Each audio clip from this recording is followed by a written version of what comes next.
You are now listening to the Hot Take Hot Box.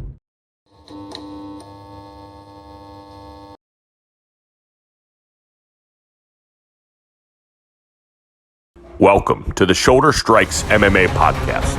You are now listening to the Hot Take Hot Box. Welcome to the Shoulder Strikes MMA Podcast. You are now listening to the Hot Take Hot Box. Ladies and gentlemen, this is the Shoulder Strikes MMA Podcast brought to you by the Hot Take Hot Box. My name is Matt McSweeney. I am joined here by the knowledgeable and very wealthy Ty Capone. Ty, how are you feeling after your plus 0.75 unit day on Saturday? Well, the wealthy part, I'm not sure about. The knowledgeable part, not sure about that either. But we're getting there. Yeah, I'm here. We're getting there. We're slowly starting to build some momentum, honestly. I think so, the beginning of the year really rough. It was really, yeah. There was a big hole we were in. So I have to add some of those numbers up. There were days when I was going -7 units. I missed every single play. Like it was we don't have to talk about those days. As far as I'm concerned, they didn't happen. We're here, ladies and gentlemen. Again, we have a UFC Jacksonville event to talk about. We have some PFL drama going on in the mixed martial arts world. And a couple fight news and notes that we can go over on the way out. But let's not bury the lead, ladies and gentlemen. Ilia Topuria with a dominant unanimous decision victory over Josh Emmett this weekend. Busted him up. Majority of the fight took place on the feet, standing. Jab was tremendous. Defense was tremendous. Ilia Topuria looked unbeatable on Saturday night. And I had the sub. I thought he was going to implement a little bit more of that groundwork. He did in the fifth round, and I feel like he could have had his way with him if he really wanted to, but he was having success wherever he wanted to. So this was really, truly just a mismatch, and now we know why the number was the way it was. Yeah, he took some shots too, like not too many, but I thought I don't know, man. Ilia Topuria, that's somebody we've been high on for a while. And I think he's just getting better and better each fight, every time we see him. I mean, how old is he? 26 still? He's not even 27. Like, Brendan Allen's starting to put things together, and he's 27 only. Yeah. Macy Barber also, I think she's like 24. All three of them had amazing nights, amazing performances. Their stock went through the roof, all three of them. Two of them got a finish. One of them, I mean, we haven't seen Topuria go 5 rounds. Yeah. In his UFC debut, he went 3 rounds with Yusuf Zalal, and he started to look a little tired. And it's crazy. He's already 6-0 in the UFC. I feel like he just made his debut. And he's seen a bunch of different styles. He's won fights in different ways. He overcame a lot of adversity against Jai Herbert, moving up a weight class, moved back down, took care of Bryce Mitchell. I mean, that was easy. That was his first out. Josh Emmett, always a tough out, hits hard. And he was able to wrestle him and pretty much just beat him everywhere. I mean, the fight could have been stopped probably after the 4th round, but at the end of the 4th, I believe, is when Josh Emmett threw, a couple decent shots and was still fighting. He was still, in the fight. But man, he was taking a nice little beating. What did you think about the 50-42 scorecard? I was just going to bring that up. I think that's Chris fucking Lee. Insane. A 10-7 in that round. I mean, 10-8, fair enough, but I didn't think that man was getting beat up to that point. I think the 10-7 was just a little extra, but truly didn't matter. I think he got 1 round of any of the scorecards, and probably rightfully so. It's just how it went. I mean, he got dominated, man. There's really nothing you can say other than that. First round was somewhat close, but I still thought that Ilia Topuria won. And after that, it was smooth sailing. And what do we have here? 50-44, 50-42, 49-45. So a little all over the place, but at the same time on the same side. So I can't get too upset about it. I mean, you can never – when you have Chris Lee and Sal Diamato, you always know something's going to happen. Yeah. There's going to be a score. I mean, there's only been 3. I mean, some of the refs they were bringing out too, and might I add. Well, like, who the fuck is this guy? There was a lot of who the fuck is this guy going on this weekend. Do you remember the last time there was a 50-42 scoring in the UFC? It was in 2021. Calvin Kattar, Max Holloway. Really? I think there was just 3 10-8s. Whereas in this fight there was one 10-8 and then there was one 10-7.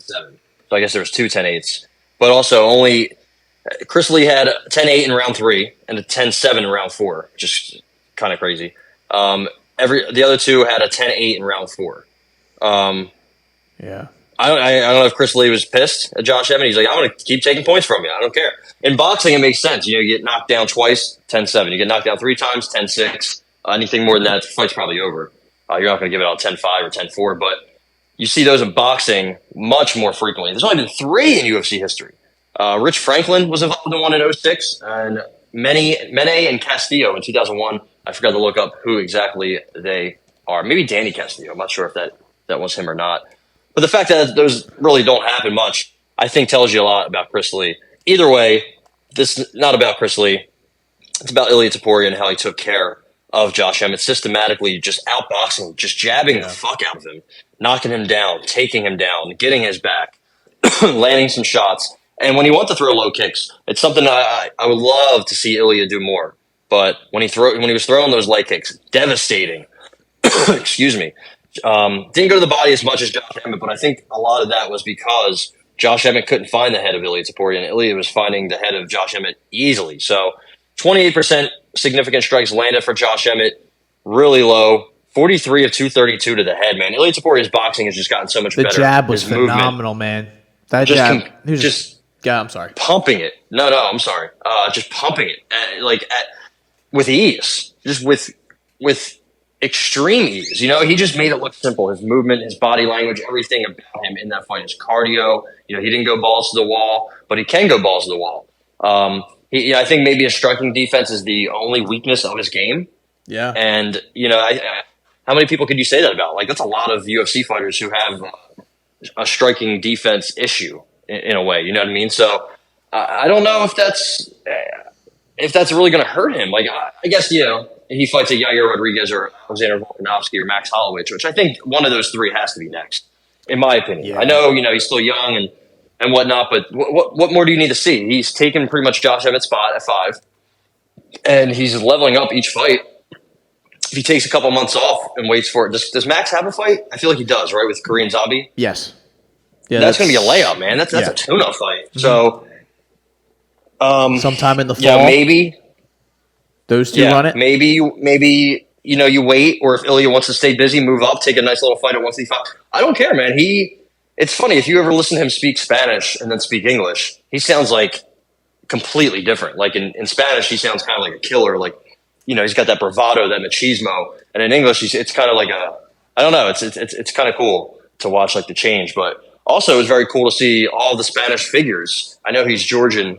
He was born in Georgia, but he's kind of adopted Spain as his homeland, and they've adopted him. Sergio Ramos, that's a big time athlete showing up, and he wasn't staying in Jacksonville long. He got on a plane, went right to Miami, and partied it up that night. So I think Ilia Topuria has a chance, maybe not Conor level, but I think he has a chance to really put Spain on the map. I mean, who has Spain had as a superstar in combat sports? Juan Espino. That's your boy. Hey, man, I've lost a fair amount of money on Mr. Espino. I love Joel Alvarez as much as the next guy, but he's more of an exciting fighter. I mean, I guess, when it comes to boxers, you have Roberto Duran, Julio Cesar Chavez. I'm trying to think of other Carlos Monzon, Alexis Arguella. But those are a long time ago. Like, there hasn't really been a Spanish combat athlete that's been, a superstar. And I think Ilia Topuria, they have a really good chance at finding something. I mean, if they want to go to Spain, host an event, you could definitely put him on there and they would show the fuck out. I don't see why they wouldn't, Just like who did Conor go to Ireland and fight? Was it Brimage or no? Dennis Seaver? I thought he fought one of them in his first couple fights was in Ireland, and that's pretty much when he blew up. Dennis Seaver, I think, because the place went nuts and he jumped out and went after Jose Aldo, if I remember correctly. Yeah, that was. And I think Ilia Topuria is, he's not a prospect anymore. He's ready for the, number 1 contenders fight or the title fight, or because you never know, a guy gets hurt, Volkanovski loses and then gets hurt or something, and he's out for a year. You never know. And plus, Alex and Max, they're on the way out. I think they're both still in their prime-ish. I think they both still have a lot to give, but, they're not going to be around for another 3-5 years. Alexander Volkanovski is the longest reigning champion currently. That's not going to last long. You know what I mean? Like, that might not last until his next fight. We don't know. So I really like the stock of Ilia Topuria. If you're out there and you want to buy a UFC card, you buy an Ilia Topuria card right away. Ilia Topuria, Hamzat Chimaev, Shavkat Rakhmonov. Those are my top 3 quote-unquote prospects. I know they're all probably ready for a top 5 fight, right? So I don't know if you want to call them that, but I'm just I love Ilia Topuria. I love his whole game, and I know you do as well. Yeah. So tell me a little bit of what you took away from this. A couple things that I'd like to correct. One, the Conor fight was against Brandao. Fuck, I forgot about that. In Dublin. And I forget what the other thing was. One of the boxers you named was Panamanian. Oh, Roberto Duran, Panamanian. That's what I just saw. I saw that pop up on my screen. I literally had to look at it because I thought the same thing, and I was like, wait, let me double check this. Yeah. I will say Ilia Topuria, I think he is so good that there's levels of his game that have not even been shown because he's so good on the feet. He really, I mean, to have as many submissions as he did coming into the UFC and then to just basically be fighting all of these fights essentially in the stand-up. And he'll fight at 55 and he'll get hurt. He's like, there's nothing that Ilia Topuria, El Matador, hasn't shown us that we should be like questioning a part of his game. He is 100% ready for that championship level of fight. Now, I don't know what could be next for him. And a name like Arnold Allen would be fun, but I think he's won in a title no matter what. Or he could probably fight for the title straight away because if Volkanovski is able to get through Yair, really, what else is next for him at 45? The thing is, you don't know what's going to happen next at 45. Is he going to jump up to 55 and then you're going to have to fight for an interim belt? I could see that happening. Yeah. Max Holloway has a little bit of a bump in the road to for sure get over, just step over pretty quickly in Korean Zombie because it's a retirement fight for Korean Zombie essentially, and Max is still somewhat in his prime. Looked great in the Arnold Allen fight, so it's really just what does Ilia? And there's Brian Ortega still just hanging out there. I don't really know what they're going to do with him or what the plan is, right? Because he's still hurt, I guess. We haven't really heard much about him. Also, I think single. So he is. He's really going through it. Yeah, so you got to watch out for that. He may be angry, or it may just consume him, and Mr. T City would have nothing. In your girlfriend's DMs, if he's in my I girlfriend's hope DMs, she's as good as gone. Yeah, so. I hope not. Yeah, listen, Ilia Topuria, I'm excited for whatever's next. This is one of those guys where he probably, other than Yair, I think Yair, the Volkanovski fight's going to be awesome. He presents as big of a problem. Volkanovski, for a while, was running through some boring sort of title defenses where he was just so much overmatching these guys. Now I think he has some serious competitors and contenders facing him right now. And it's not good. He's getting older. These guys are hungry, have been chasing him for years now. It's we're going to see really what Volkanovski is truly made of. I think he's definitely built. Nothing. Don't let that take away. But these are some serious guys that are hunting him down and coming after him. So I just love watching Ilia Topuria fight. I can't wait to see what's next. I think him and Holloway is the thing to do, though. I think that is fireworks, 5 rounds, some sort of fight night somewhere. I don't want it to be a 3-rounder on some pay-per-view. It has to get a 5-round, and let's figure out who truly is the best. But that'd be an awesome fight, man. I think the fight I would like if you had the whole slate clean and we're just starting over from scratch. I think one of my top 5 most fights that I would want to make would be Topuria and Yair. I think that would just be insanity. I agree. I wouldn't know I don't even know what would happen. Also, Volk turns 35 in September. Yep, there you go. That's that age of demarcation. I think he's a bit of an outlier, and there's going to be outliers, right? But that's going to be tough, man. You're going against all these hammers who are pretty much, right in the – not even in – Topuria's not even in his fucking prime, man. He's 26. He hasn't even turned 30 yet. He hasn't really – he's gone through adversity, but he hasn't gone through, many losses. And he might not have to. Nobody's immune to that first L. But, once upon a time, somebody comes along like a John Jones, like a Khabib Nurmagomedov, like an Ilia Topuria, right? Yeah. So you never know. I mean, there's just a lot. There's a lot of possibilities that are going on, and I love it. It truly makes the division, the sport in general, healthy and fun and great. And this is why we love the game, love the sport. I So love the game. I'm excited, man. I love the game, man. So, I echo everything you just said. So, shout out to Ilia Topuria. Josh Emmett, we really didn't talk about him, although we've kind of discussed. We don't think he's really kind of on his way out. If he wants to continue to fight these guys for, like, as a gatekeeper sort of guy, then he's definitely appropriately built for that. Definitely still not an easy way. He didn't quit in this fight at all. He was competitive, although it really wasn't that competitive, if that makes sense. He didn't go away. He could have quit multiple times in this fight, and he did not. So I guess it's kind of put him in a tough spot. He's got 2 losses in a row to the very highest level of this division. So nothing to really be ashamed of, but it's tough for him, when he just fought for an interim title, and now he's got a big mountain to climb again to get back up there. And he's not exactly the youngest gentleman in the world. So, especially that mountain on his left eye. Yeah, that was ugly. He was taking some shots, man. And I'm just. What did you think about? Yeah. I'm sorry. What did you think about the crowd at certain small portions of fights started booing? Like, I think in the Topuria Emmett fight, there was like a time where they weren't throwing for like 30 seconds. They started booing. Yeah, this crowd seemed not insane. many. The lights were on and everything. But there were some of the woos were out again, and there were some fights though that kind of did deserve that. They were just boring. Some of these prelims were extremely boring, and we'll get into all that. But yeah, honestly, at this point, when the UFC is making you spend as much money as they do now to go to these events, then you could pretty much boo and do whatever you want. That's just what they've kind of fostered. They go out once a month, and then when they go out, they charge you $600 to sit in the rafters to watch Maycee Barber and Amanda Ribas, which wound up being a good fight, but in your head, you're like, what the fuck is this, man? Yeah. What am I here for? How about Maycee Barber, man? Probably the best performance of her career, right? I mean, she it looked like a sort of, not a coronation, but it just seemed like the one night where she finally put it all together. And she's had her finishes before, but Amanda Ribas is the highest level of competition she's gotten a win against.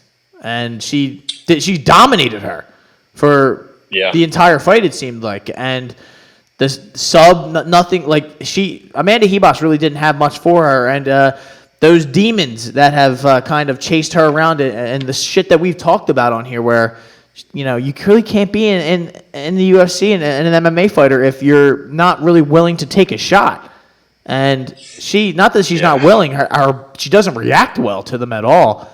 And she was hurt multiple times. She took a beating. She really didn't have any defense. She had no answers for the things that Maycee Barber was throwing at her. And Maycee stakes her claim. She is 100% ready for a title shot at 25. Yeah, she was calling for a rematch with Alexa Grasso. And I remember she lost that fight pretty sadly, but she did come on strong in the very end in that third round.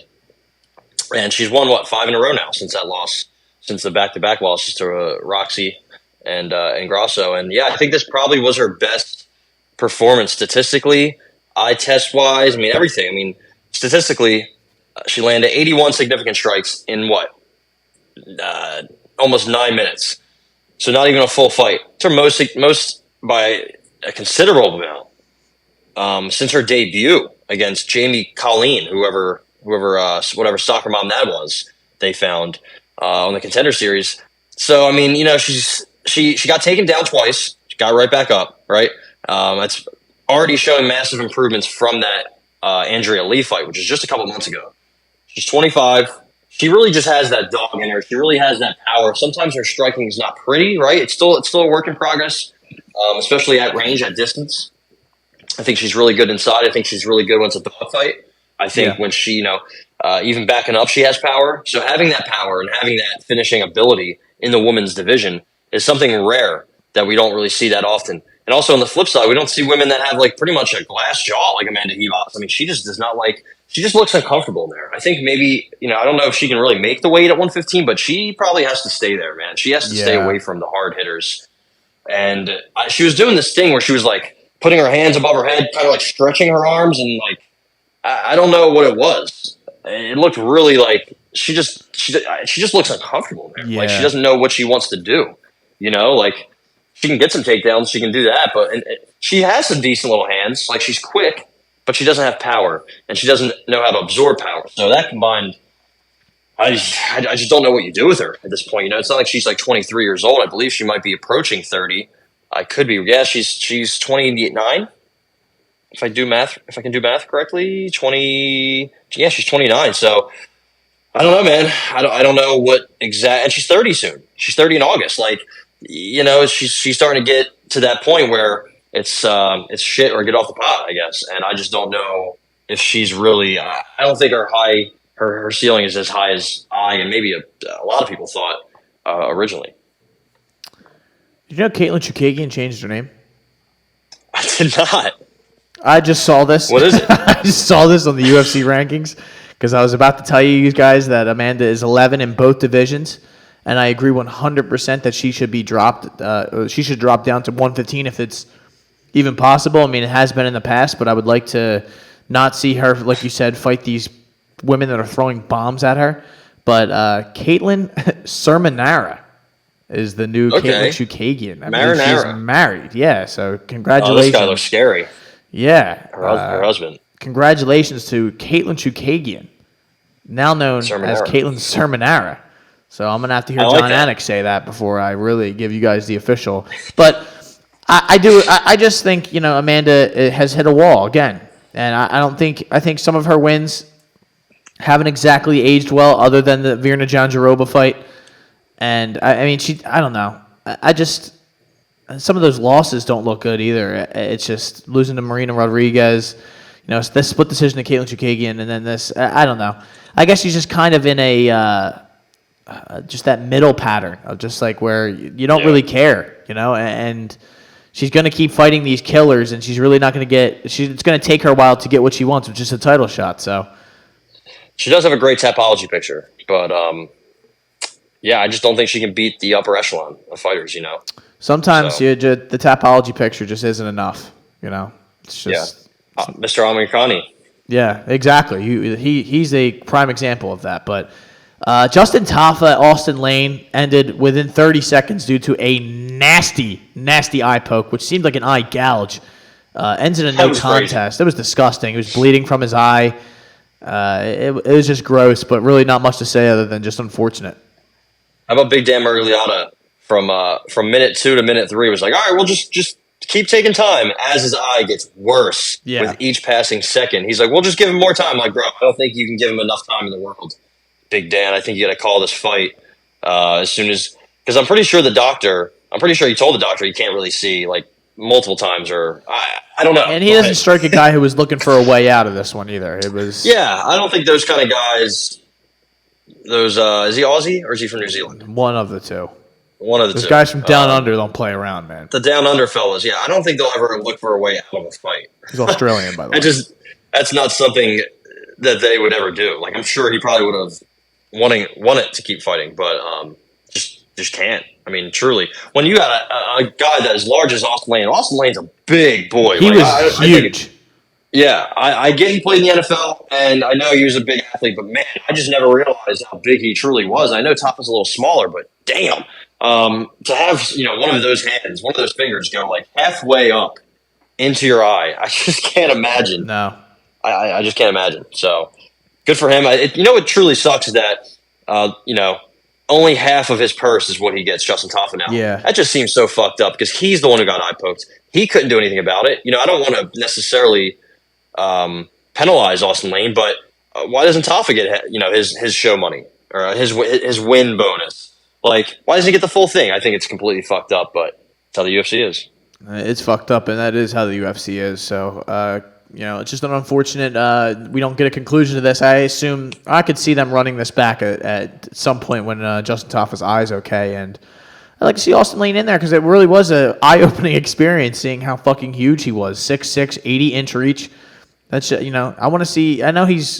I want to see what the improvements he's made since I saw him get cleaned out by Greg Hardy and start pointing at the roof. That was wild. But David Onama, plus 190 underdog, takes out Gabriel Santos with a nasty little uppercut. I mean, he flatlined Mr. Santos, who everyone while I was with was fading me on this Onama pick. You had the under 2.5. We knew it was going to go one of two ways here, but either way, it was ending pretty quick. And the fight went almost 10 minutes. It was getting a little shaky there for a little bit, but both guys were landing shots. Onama was taking shots well, and then he wasn't, and then he was. He kind of settled in there later on in the fight, and just a good win for Mr. Onama. Big upset. Yeah, he kind of has an awkward style, when he strikes. So I do like David Onama. I think he I think he has a lot of potential, but I think his ceiling is a bit capped. Yeah, I agree. But man, he's very exciting. I think we really got a discount on him, or if you took his money line, you got a nice discount on him from the last fight, and kind of Gabriel Santos coming off of that last fight.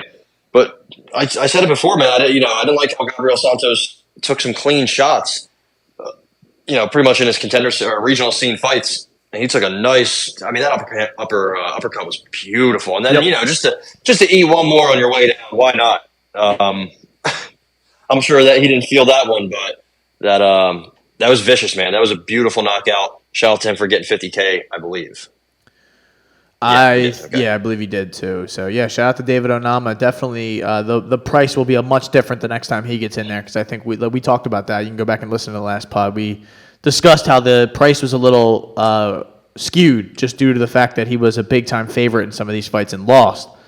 I think the last one he was a big time favorite. The other one was a late. I think that's something we should start to track. I think whenever somebody's a whatever arbitrary number, minus 300 or higher, and they lose or they win a close fight or they look bad or they get DQ'd, and then in their next fight they're like a slight favor against somebody they should be a big favor or a slight under. He was plus 180 something, in multiple spots. Like that's just crazy. I mean, I know Santos is a pretty decent hammer. He took him down a couple times, but also he got reversed.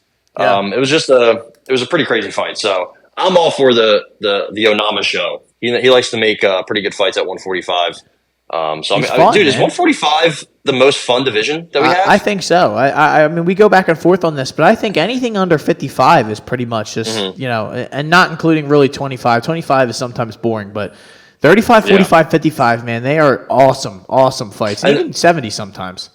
Yeah, 70 does have, I feel like a lot more fighters than like 185 or 205, but also better and more. Like those upper ones is where you start to get a little like dull, especially when you got a bigger guys, because they'll gas out, and then on top of that, the fight will be, bad. Where it'll go 15 if it's like a guy like Zalgas Zuma, where if it's like a guy like Zalgas or Josh Van or anybody at 125, the fight could, be boring, but then there's a quick flurry, and you're like, whoa. I'm with you on that. Neil Magny. I'm sorry, I skipped one. Brendan Allen. Brendan Allen with a all in.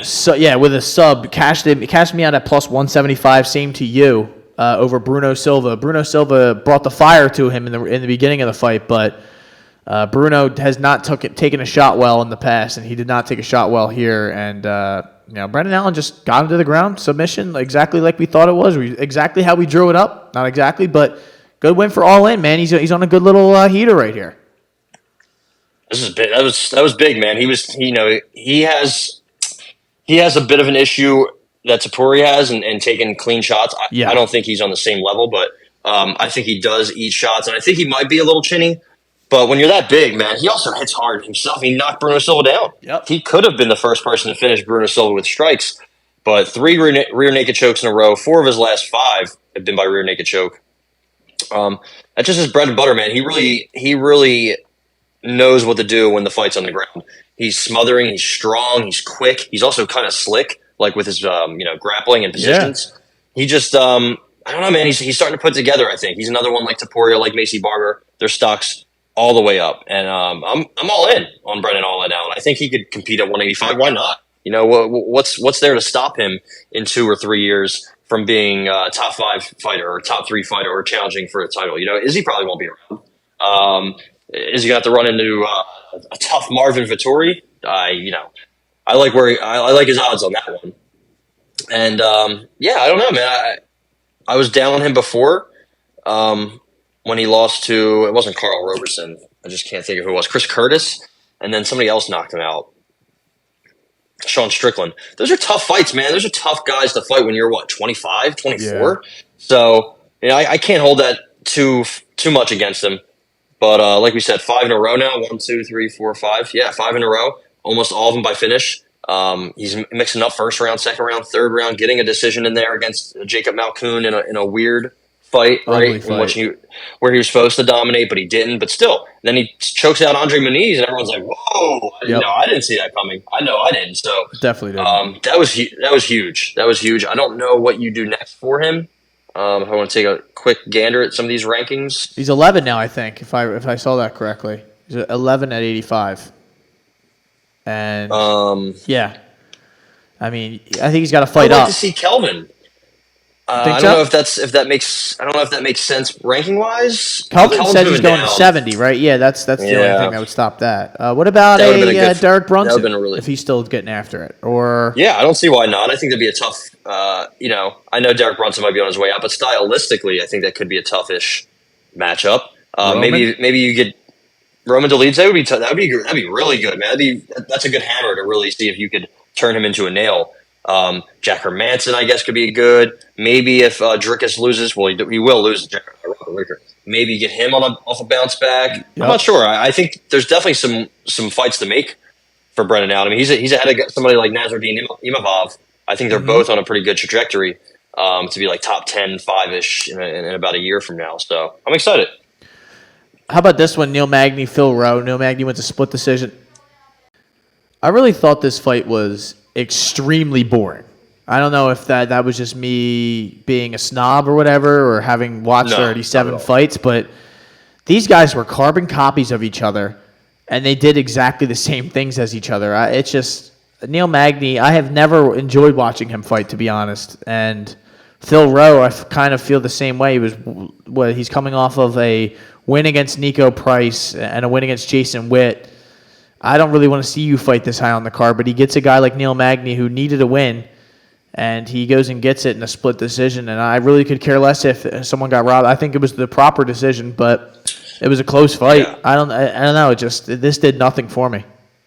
Yeah, it was a lot of just grappling, and I think a lot of that was Phil Rowe pressing it. And I guess I get it, but this wasn't a fight that Neil Magny could look good in. I'm not trying to, No, I agree. Let him off the hook at all. But I definitely thought he won. I saw some people really upset. I know Chris Lee, again, gave the first 2 rounds to Phil Rowe. I strongly disagree with that. I don't know how he got the second round, but yeah, I mean, it was close in the way that, nothing really happened, right? Yeah. But in what did happen, I thought Neil Magny landed the better, cleaner, crisper strikes. He only landed 1 leg kick compared to Neil Magny, or I should say Phil Rowe's 14. And they both had about 4.5 minutes of control. So they really just evened each other out. Phil Rowe got 1 takedown of 2 attempts. Neil Magny 0 of 3. They both were around the 40-50% range of striking percentage. So yeah, pretty even, just grappling match. Just an ugly fight that I don't think many people really saw coming. I thought they'd probably assume that it would be a more action-packed fight, but yeah, kind of disappointing for sure. I guess not if you really think about it, because this is just what these guys do every time they get in there. Essentially, when they're evenly matched. I don't know. This did nothing for me, but neither did this one. Yeah. Randy Brown, Wellington Turman. Wellington coming down to 170. I think it's his 170 debut, if I'm not mistaken. I think his last fight out there was Petrosky, and that didn't go well, so he dropped down to 170. Fought Randy the Rude Boy Brown, and Randy Brown did not look good in this fight. I mean, Wellington pushed a lot of the grappling sort of up against the fence, and Randy was getting hit with clinch shots, and it looked like his eye was blowing up at one point. And unanimous decision. I don't know. I just left this thinking like Randy Brown didn't do. I mean, I know I had inside the distance, but even if he was able to impose his will and walk him down a little bit, it just seemed like Randy kind of gassed out towards the second half of this fight, and Wellington's not that good anyway, so he wasn't going to be able to really do anything about it. So, yeah, I mean... Yeah, weird fight.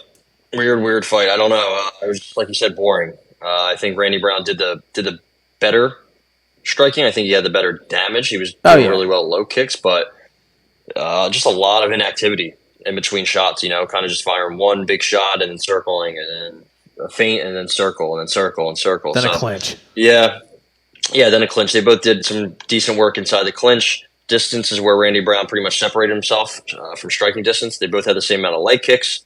They both went to the body a decent amount. Both went to the head a decent amount. Pretty much just kind of like the last fight. They kind of just mirrored each other. Yeah. And one guy won 29-28 on all three scorecards. So, not really much to write home about. Mateusz Renbetsky, as I figured out that there, like you said, there is an N somewhere in there that's not visible to the human eye. But he gets a overhand left knockout over Mr. Radzahabov. Loik. Yeah, Loik. Now, listen, is he the Tajik Tank? That's his nickname, right? Yeah. He did not look good at all this weekend, man. I mean, Mateusz put it on him, but those leg kicks really, really just hampered him, and he was cooked by the end of the first round. And he was standing square, just eating leg kicks on either side of his legs, and that decision bet never had a fucking chance. This is my worst bet of the night, but like you said, Mr. Renbetsky is not a joke in there. He's 18-1. He fights like an absolute savage. So I guess bet accordingly next time, and I won't be. I had a little bit more respect for the Tajik Tank, and he did me wrong. So he got tanked. Yeah, I think this is another one where the betting lines came down because he didn't put Nick Fury out cold or finish him. He just won a 30-25 ass beating, and now he's fighting Radzhabov. I don't know, man. I've never been high on Radzhabov, and I trust there's some people I trust I trust their opinion more than mine, and same thing. They didn't, never really been high on Radzhabov, and he didn't look good. He doesn't look like he knows how to defend a strike from any angle, low kick, left hand, anything. His movement's not great. I don't know. He maybe he had an injury. I don't know. I just thought Renbetsky was better everywhere and could cancel out anything he wanted to do, and I don't think he even knew what he wanted to do. So there was no Tajikistan. They've been on a no, there wasn't at all, right? So I thought this was an easy win if you had Renbetsky. But yeah, I mean Radzhabov, Tajikistan. They've been on a heater. So it's good to cool that off a little bit. Yeah, I guess so. Was not a good look for Mr. Loik. He did not look good at all. But Tabitha Ritchie, Jillian Robertson, this was boring as well, if we're being 100% honest. I really wanted more grappling. I think that would have been more exciting because these are two talented grapplers, but usually, like we know and we've seen in the past, that kind of when that situation happens, they kind of cancel each other out, and the fight takes place on the feet. And that's kind of what happened here. And we talked about, Tabitha Ritchie would be the better fighter on the feet. And she wins a unanimous decision victory, jumps to 9-1, cashes out our money line at -125. So no complaints from me. No, not at all. I mean, she is not the most accurate, right? Very low percentage of strikes. I think that's going to really. She was leaking though too. Both these girls were leaking. She was leaking, yeah. I think her nose from that was an elbow. I want to say it was an elbow from Jillian in the clinch. I'm not sure if that's correct, but 30%. 37% on takedowns, 31% significant strike percentage. Yep. I think even less than that on her total strike percentage. So it's something that's something she needs to work on. I don't think her game will work at the high level. Honestly, I feel bad because I love Tabitha Ritchie, love her Instagram, love it all. But she is a dog; she'll go for it. But yeah, man, I just don't think she's going to win many ranked fights. As some of these women are just stronger, bigger, she's and too small, quicker. Man. Yeah, she is too small. She's really. She needs 105. Sucks. Yeah. Maybe she goes to Ryzen, wins a belt. No, I'm being dead serious. Because I think if a UFC had a 105, she would probably be my pick. I'm sure people would emerge, but from the UFC, she would be my pick to be the champion. Because I think it would. I mean, she's 5'1", and her reach is almost at under 60. It's low 60s. She still competes with girls like a Jillian Robertson who came down in weight, who's much bigger than her, and she kind of dominated the striking exchanges. So I know they just got rid of 145. They probably won't add 105, but I feel like with the Chinese market and the Asian markets they're really tapping into, there's a lot of opportunity to find somebody like Luma Lukebunmi. She should be at 105. Yeah, and I don't know if this is stereotypical or not, but there is a lot of Asian women who are smaller. I mean, look at Risen. Look at one F one. They have atom weights and everything. No, like a lot of these American. Yeah. God, I'm sorry.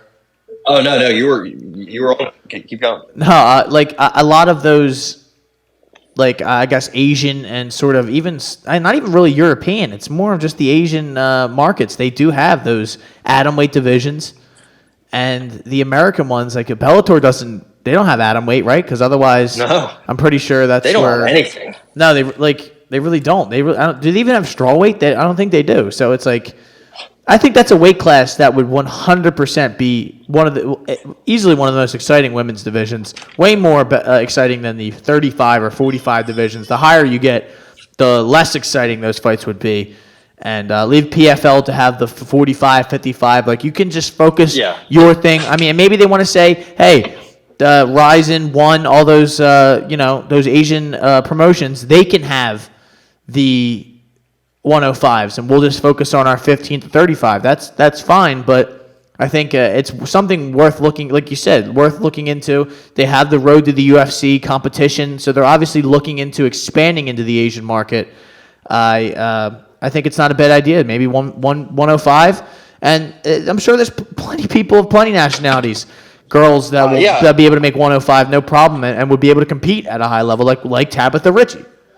Yeah, I don't see why not. It's funny. Like, also there'd be a lot of Brazilians. Yeah, I know Brazilians are big people, but there's so many Brazilians that fight. There's going to be some smaller girls that don't fight like a smaller girl because they're Brazilian and they're savages. So, I mean, I don't get it. You just saw Joshua Van coming from. I think he was born in Myanmar. So that's that Asian market. You tap right into. I mean, they have a PI in China now. Like you said about the road to the UFC.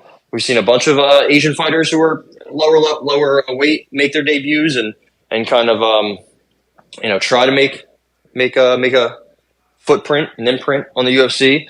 So I don't see why not. I mean, look at, was it Angela Lee? Is that her name? The 105 champ? Yeah, Christian Lee's sister. She's a monster, man. She's so fun to watch. So yeah, Dana White's very stingy and he wants to make super fights with billionaires, but who knows? Is Angela Lee is not going to fight anymore? She said, right? She's likely not coming back because her sister killed herself because she wanted to quit.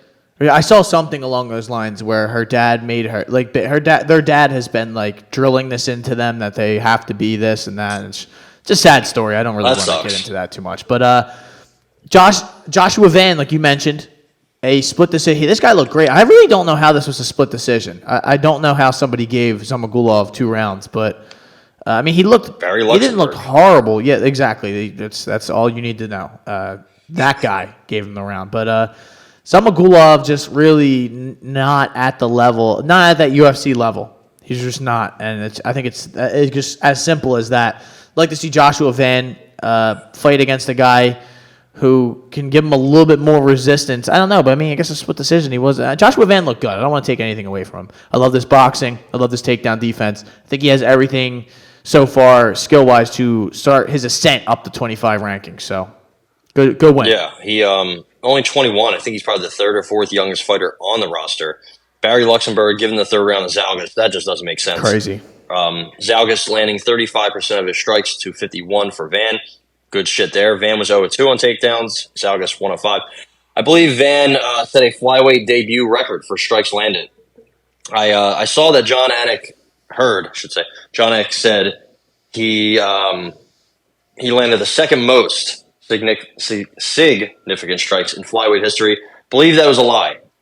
He landed the 7th most. Either way, not here to be the John Anik fact checker, but once in a while he gets things wrong. I know he's a bit of a robot, but I mean, Van looked awesome, and there wasn't much tape on him, so I kind of didn't take him serious. He looked really good in the clinch.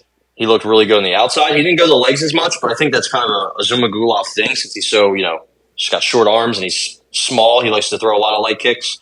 But, yeah, I mean, Van went to the body, went to the head, mixed it up, and he had Zalagas' his little haircut bobbing around and bouncing around all night, really. I mean, he was landing some good shots, had him bloodied. I think at one point he almost got him out of there, right against the cage. He had him, kind of covering up. So for 21-year-old, man, no matter what you want to say again about Zalgas, 34, has a bunch of fights, a bunch of experience. I think this is pretty good debut for Van. Absolutely. I can't wait to see him again. How about Chepe Mariscal getting in there against Trevor Peek. Trevor Peek had all the hype behind him. I think we both had Peek inside the distance just because of the way he fights. And I will always say that is a good bet because that man has every intention when he gets in the octagon of ending the fight violently. But just a little too wild here, and he fought a guy who was more refined, more of a veteran, and really didn't fold under the pressure. So Machine Gun gets the victory. And, he really wasn't trying to get Peek out of there because it really wasn't going to happen. Peek's got some crazy grappling where he just kind of never quits on a position. And I wish some guys would take – I mean, his gas tank kind of escaped him towards the end, but that's understandable when he's just exploding out of these positions and getting up. I guess I'd like to see Trevor Peek again. I'd like to see him kind of chill the fuck out and maybe – try to use a little bit of technique when he gets in there, but I guess that's just kind of what makes him exciting, and that's just who he is. I mean, dude, he's throwing inside leg kicks with his back against the cage. Like, nobody, that doesn't happen. Like, nobody does that. No. He's insane. And then, he's just insane. And then, when you throw a huge right hook and then use that right hook to throw a back fist without the spin, he's throwing spinning back fist. Like, I mean, it wasn't landing. Nothing he was really doing was working. And I think he's going to run into that problem a lot of lightweight. But he's also going to run into some guys like, Eric Ghost Pepper Gonzalez and whatnot. Because 155 there's so many guys, right? He's going to get some wins. But, yeah, his cardio is really, really, really not good. No. There's a lot about his game that's just not good. But he did take his first loss, so, imagine he comes in there next and he's, looking like a goddamn boxing champ. That'd be kind of interesting. But yeah, Chepe Mariscal, I think he might be able to do well at bantamweight or at featherweight. 55. Is it featherweight? 55, yeah. Because he moved up for this fight, and I was, he looked pretty small. But he, took him down. He out physicaled Trevor Peek the whole time. So took him down 4 times, just kind of just bodying him, tossing him around. So he looked good. Good debut for him. Trevor Peek definitely got to just back to the drawing board. Yeah, I'd like to see him train in a legitimate place that kind of somebody's going to be like, hey, man, this isn't it. I get you're exciting, but you can still have elements of that, but let's hone it in a little bit because it's just to his detriment at some points. But Jack Jenkins gets a split decision victory over Jamal Emmers, who kind of had to fight to get onto there to make weight and, beat the scales. I just think Jamal just really a lot left to be desired here. Lots of leg kicks. He was doing good with there, but Jack Jenkins was landing his fair share of leg kicks and bomb leg kicks at that. Just more, technical striking and more compact. Everything kind of just straight up the middle. Jack Jenkins just looked better on Saturday afternoon, and I don't know. Jamal Emmers really just didn't give me much to be happy about, or really wasn't chasing that. I mean, we had what? I had inside the distance. So did you. That was just kind of a shot bet, but it really never even came close on either side, to be honest. So no, and they were pretty close. Like most of the numbers, Jamal Emmers landing a much lower percentage of his strikes. But yeah, like you said, he kind of just really has nobody to blame but himself. However, Chris Lee and Sal D'Amato giving Jack Jenkins the first 2 rounds. I don't know about that. The other judge gave all 3 rounds to Jamal Emmers. I also don't know about that. Yeah, I don't agree with any of the cards, to be honest. Troy Winkapal. Yeah, I just, can't co-sign on any of that. But what are you gonna do? When you have a pretty much a even not sloppy, but kind of just even fight, I guess sometimes it's pretty difficult in there, so. Good win, though. Good win for Jack Jenkins, man. And get the shit on Elon Musk and Mark Zuckerberg on the way out. So good weekend for Jack Jenkins. And how about these? I mean, not really the upset of the night, but I guess there was these first 4 fights were all upsets. Yeah, and they were all decisions too. It was kind of a weird night. But Cedric Dumas, man, how about that? With a dominant win over Cody Brundage, where he really just was on top and was on the ground, just holding position. And I guess I really would like to give Cedricus more credit, but I mean, I really am here to just shit talk on Cody Brundage. He looked horrible, and I don't normally say that horrendous. Where he did not want the octagon was the last place on earth that he wanted to be, man, and I really just don't understand what he was doing. Truly, I mean, to come off of those wins against Dalcha and Tresean Gore and look dominant. And then these last 2 times, he was up there against tough competition in Olejniczuk and Vieira. Those guys are no bums, But Dumas is more in your wheelhouse. And it wasn't even like the striking was the thing that was giving you the problems. You couldn't do anything in the grappling. And he kind of, gassed out in the first, I really just don't know how he got that tired because he was... I mean, what am I missing here? What happened? I don't know. I mean, listen, 11 minutes of control time for Cedric Dumas. They're yelling at him hey, man, insane. You need to get it together. Mark Montoya was doing everything he could, and that's one of the better coaches, man. Yeah. If Mark Montoya, if you can't listen to him and at least help him out to help you out, I don't know what you can do, man. That's 4 fights in a row or 3 fights in a row now for Cody Brundage that he has lost. There is multiple times. So in this fight, it went 15 minutes. He landed 3 significant strikes, 3 of 10. Dumas, not much better. You're 17 of 22. Total strikes, Dumas landed 77 of 96, just an insane percentage. And Brundage, 31 of 43. Brundage got 2 takedowns, got reversed. For some reason, again, that weren't there. Jumped guillotine again. Yeah. That's just the sign. I think Dominic Cruz, who also, again, I'm going to say it, had a great night. He did. He's starting to put. I think he's one of the better announcers. I think he's slowly starting to make that claim. But he said himself. He said when guys jump guillotine, that shows that they don't know what they're doing. Right? It's a lot of indecisiveness and lack of confidence to really do that. And if you're going to jump guillotine against Rodolfo Vieira, that's really that's a decision. But if you're going to do it against Cedric Dumas, and then the same result happens, Dumas and Vieira are on different levels, man. So and for you to not have success in either department, 11 minutes of control time for Dumas, man, that's crazy. Yeah. 3 significant strikes landed in this fight, 0 in the Michael Oleksiejczuk fight that went 3 minutes, 4 in the Dalcha Lugiambula fight that went 3.5 minutes. So he just has an output problem, man. I mean, even 20 in that Rodolfo Vieira fight. I have to imagine the end of the road is coming for him at middleweight. Maybe he gets one more fight against, he shouldn't. Whatever. Yeah, I mean, why should he after that performance? He's had so many lackluster performances. I mean, he won. He has a couple wins, but when you look at those wins, those were, it's like he's showing up for a check almost, and that's just not something that Dana and company, they're not in the business of doing. So, good luck in PFL. Yeah, no, I really just don't. I don't care to see him. Maybe get a couple wins under your belt and come back. But at this current moment, I think you're right. Cruz was awesome on Saturday, and him saying that he's uncomfortable. That's a sign of you being uncomfortable in the octagon. That you just want to get this thing over with. You're not really confident in how this thing could go. So you, at the first opportunity, jump on something, whether it's there or not, just because you're just so nervous and you just want to get out of there.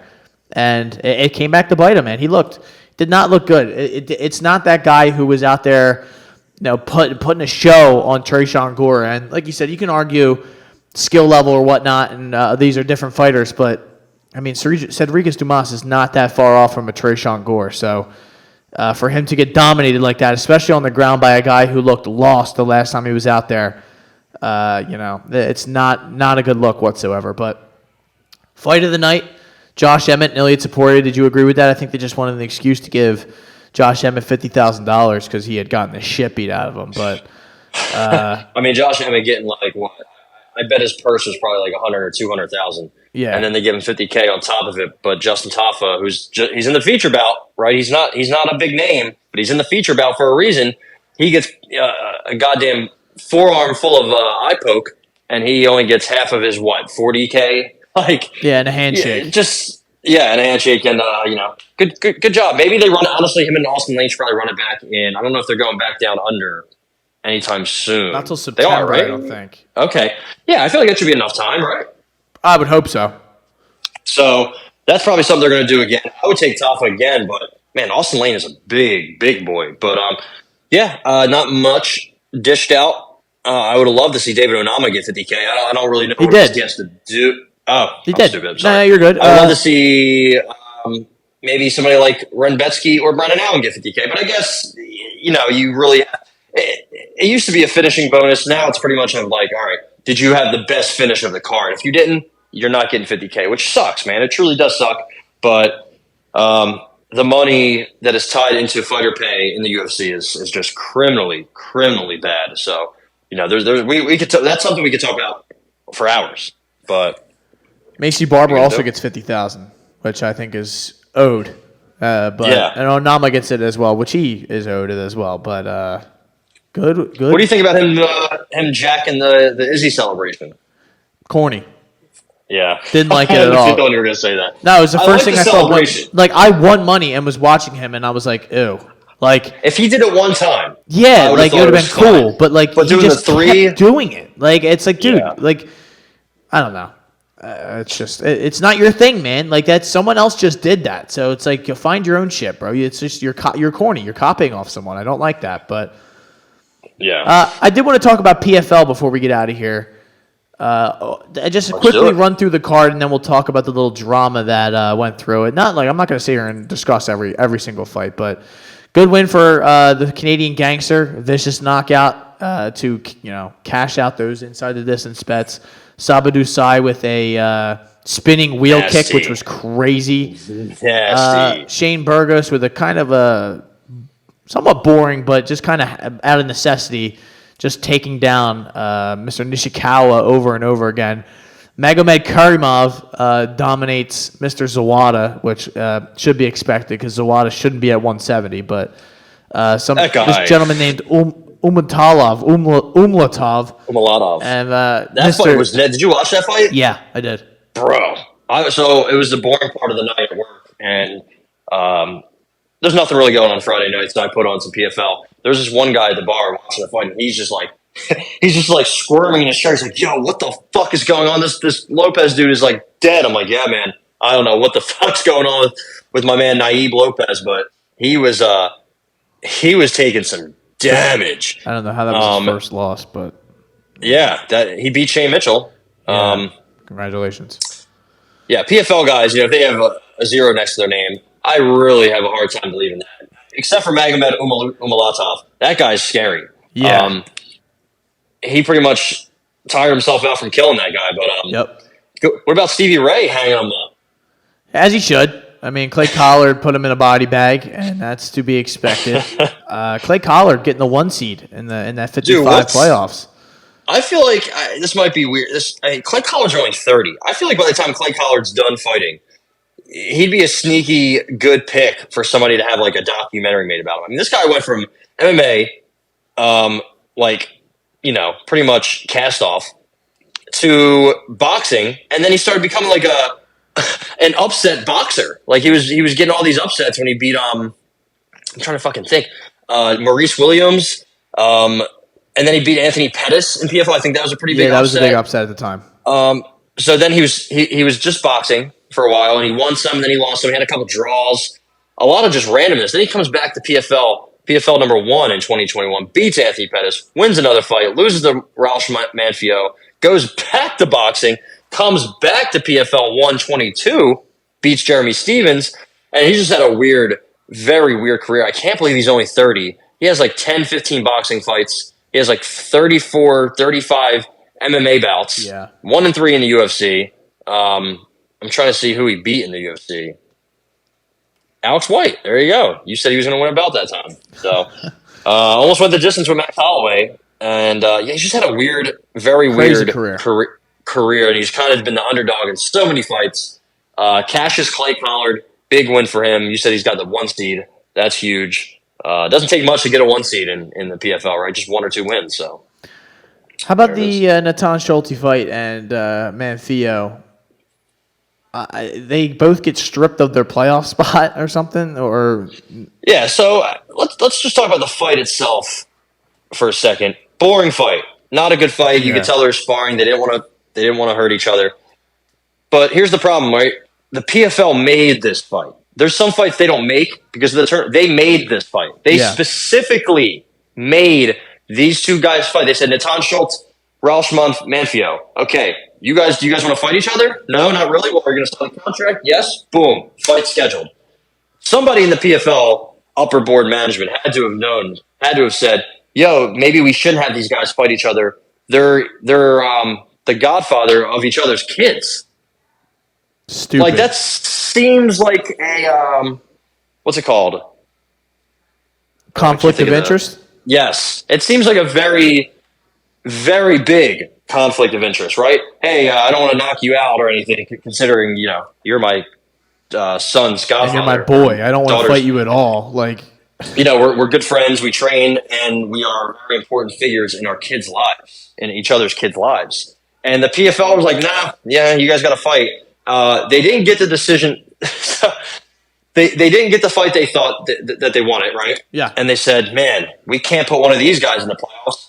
Well, we can just put Shane Burgos in the playoffs. Yeah, we just signed Shane Burgos. That's our guy. That's our guy, man. We got him from the UFC. So they put him in there in Natan Schultz's place. That you can't just do that. And what does PFL always try to do? They always tell these fighters that get released from Bellator or the UFC or going through contract negotiations, hey, come to us, PFL. We are fighter friendly. We got you. We got your back, right? Look what we did to Francis. We gave him a steak. We gave him a seat at the table. We got your back. And they take a winner of a fight who's also been in PFL for quite some time now, and they take him out of the playoff spot that he just earned.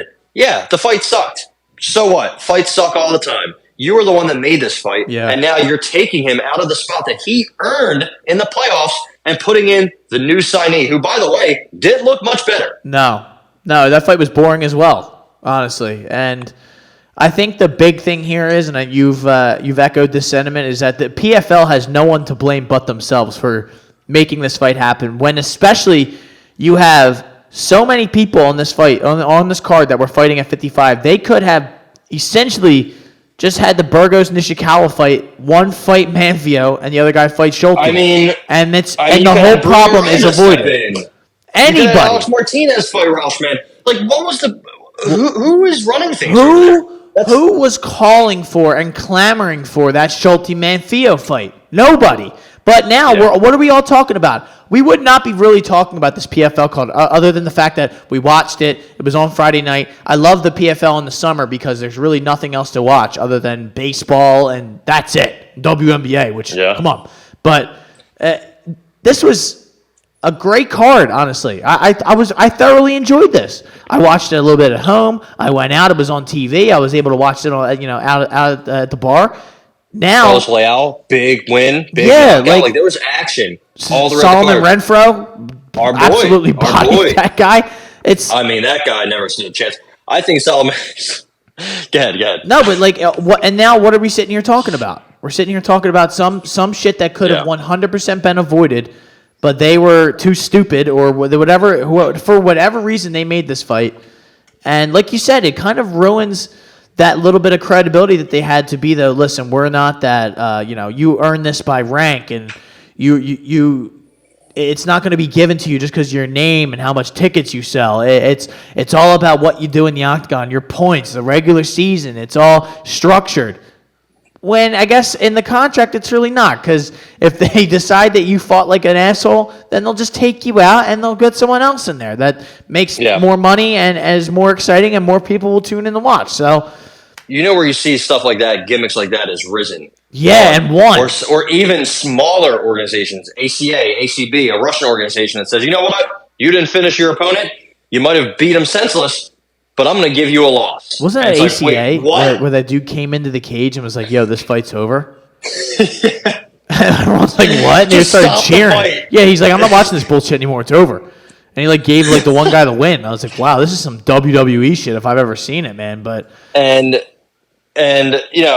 for an organization that's trying to be a rival, they're trying to buy Bellator and be the main rival to the UFC, which is something that they should do for 100%. For sure. If they can, you have ESPN. That's a very big crutch to have. ESPN doesn't really talk about you, but you're on ESPN, right? On Friday nights. bars, restaurants, TVs in general, what do they have playing in the background as background noise? ESPN, right? So, Yeah. I don't know how smart that smart cage is, but I guess I'll, seriously, why? What is the whole thing with the smart cage? What are we doing here? I guess anyway, it must be you can buy anything on there. They were the Celsius post game interview and such shit. They were selling anything they possibly can to make a little bit of bread. We were supposed to see Cedric Doumbé, right? Doumbé? They're supposed to see. I thought he was supposed to. Nobody wants to. It's so funny because we can't let Cedric Doumbé fight because he only has 8 fights in his career, but we can put Bia Malecki in the UFC, and now she has concussions because she was 2-1, so that's good.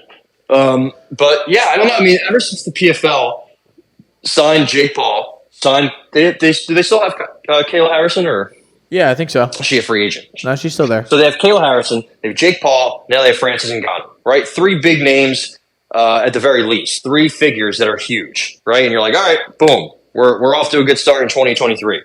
Well, most of, if not all, of your 205 and 185 fighters get suspended. And now you're changing the result. You're changing the playoff bracket because a fight that shouldn't have happened that you put together, you didn't like the outcome. You didn't like the result.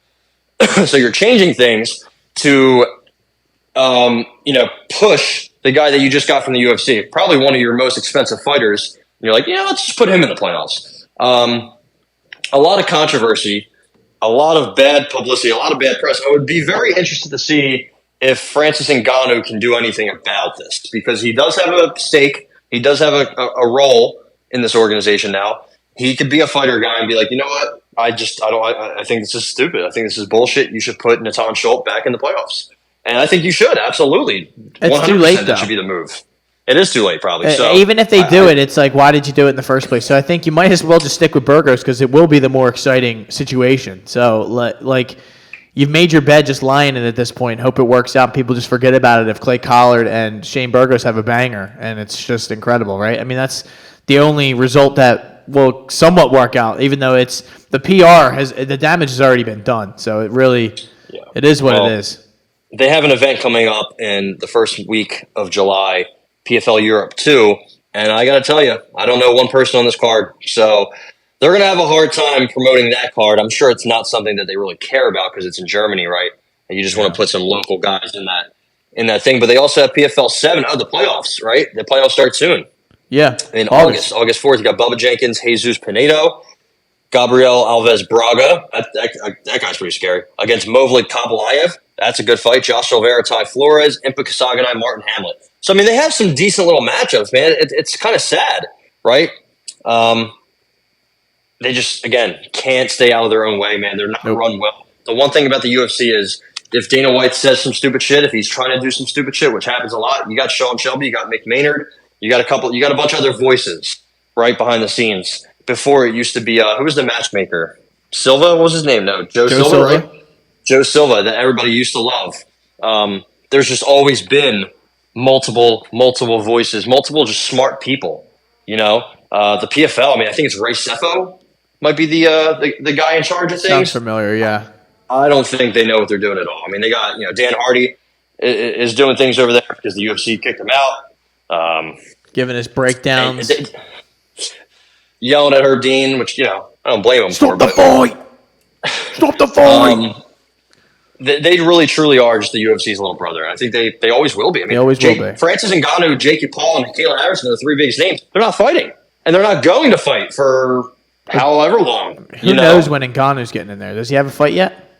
No. Dude, the thing they're trying to do with Ngannou, and this is if I ever had to say cap for anything, it would be this. They're trying to make a super card in Saudi Arabia. They're trying to do Usyk, Fury, Joshua Wilder, and Francis Ngannou, Derek Chisora. Come on, man. Is that real? That's what Eddie Hearn and people are trying to say. Boy. And listen, I love Eddie Hearn, right? If there's any promoter out there, Oscar De La Hoya, what's the old bastard's name? I forget his name. Bob Arum. Bob Arum. See, it's funny how you said old bastard, and I said, okay, yep, Bob Arum. Don King is still somehow promoting fights in our year of 2023 after robbing Mike Tyson blindly in the 90s. Not sure how that's even happening. You got all these guys. I like Eddie Hearn much more than them. I mean, Oscar De La Hoya goes on cocaine binges and starts tweeting at Eddie Hearn. Eddie Hearn's like, yeah, I would make a fight. I would like to do business with Oscar. So I like him a lot. He's a fighter's promoter for sure. But I think that big supercard, Francis Ngannou, Derek Chisora, I mean, I don't know how that fight would even go. I just don't care either, though. That's it's also not going to happen. We're not getting a card where the co-main event is Wilder Joshua and the feature bout is Ngannou making his debut. Like none of that is happening. You know, Tyson Fury is a complete madman. Every other day is calling somebody else out. So, you know, we're not going to see Francis this year. We're not going to see Jake Paul this year. I mean, there's rumors about Jake Paul fighting who? Somebody in a boxing and MMA? I don't know. I just don't see any of that happening. Kayla Harrison lost to Larissa Pacheco recently. Some of that star power has fallen off. Yep. The PFL is just struggling. They really just need to buy Bellator and just merge there and kind of just have that huge, kind of like what WEC couldn't do. You know, what Strikeforce couldn't do is to really solidify yourself as the only competitor to the UFC in North America. But man, you know, you sign all these guys who win all these fights, and now they're all overturned because they all failed drug tests. It's like, you know, what are you guys really doing? Do you know what you're doing? They don't. It's obvious. How smart is the smart cage? It's not smart. And I might get an advertisement on something if I can. I don't know how much money it is. We could probably get in there, man. Put the hot take hot pipes up. Yeah. I'll start promoting my OnlyFans on there. No, I'm just kidding. All right, so saying, man. That has been the Shoulder Strikes MMA Podcast. This has been the Shoulder Strikes MMA Podcast, brought to you by the Hot Take Hot Box. My name is Matt McSweeney. We actually do have a card this weekend, which we will discuss. Abus Magomedov. Also, there was a bad boxing stoppage this past weekend. Just a continuing trend in boxing. They're supposed to have a great summer, and referees are just stepping in the middle of an exchange and waving the fight off. So, just wanted to add that in there. Mr. Julian J. Rock Williams, shout out to Philly. Got robbed. Not really robbed, but kind of robbed. Shout out to Berlanga getting that big win this weekend. So he needed kind of a boring fight, and he wants Canelo next. Let's just settle down. Let's just maybe focus on Jaime Munguia. Canelo's going to fight Charlo though. But we got Jarrett. I love that so much. I thought David Benavidez would have been a great fight, but David Benavidez' camp wants David Morrell. That would be a banger. David Morrell. Big Cuban amateur record, only like 10-0 as a pro, but he can thump, man. Him and David Benavidez, the winner of that would truly be the next young king of 168. And I mean, dude, Charlo is not an easy. I mean, Canelo's going to lose one of these fights one of these days. He's going to get knocked out. Right? We don't know when. And Charlo hits hard. It's on the horizon, though. Right. For sure. So you look at his age, you're like, oh, he's not old, but he's got 70,000 fights. You know, he was fighting when he was 12. So, Jared Anderson, big baby, getting back in there this weekend. So not much boxing wise this weekend. Boots Ennis, July 8th. And then we're just going to really work our way towards July, the end of July, where we're getting Stephen Fulton, Inoue, Spence Crawford. And then we have two UFC pay-per-views, 290 and 291 in July. It's going to be a good month. I can't wait. I can't believe July's already here. I know. I feel like the year just started. So, you know, time really goes by when you're having fun. I'm not really having much fun. So, it's time for us to flip these units. And we're halfway through the year. It's time to flip the units. And now we will do it next time. Ladies and gentlemen, thank you for joining us. We will be back later on this week. And we hope you all enjoy the episode. Peace. You are now listening to the Hot Take Hot Box.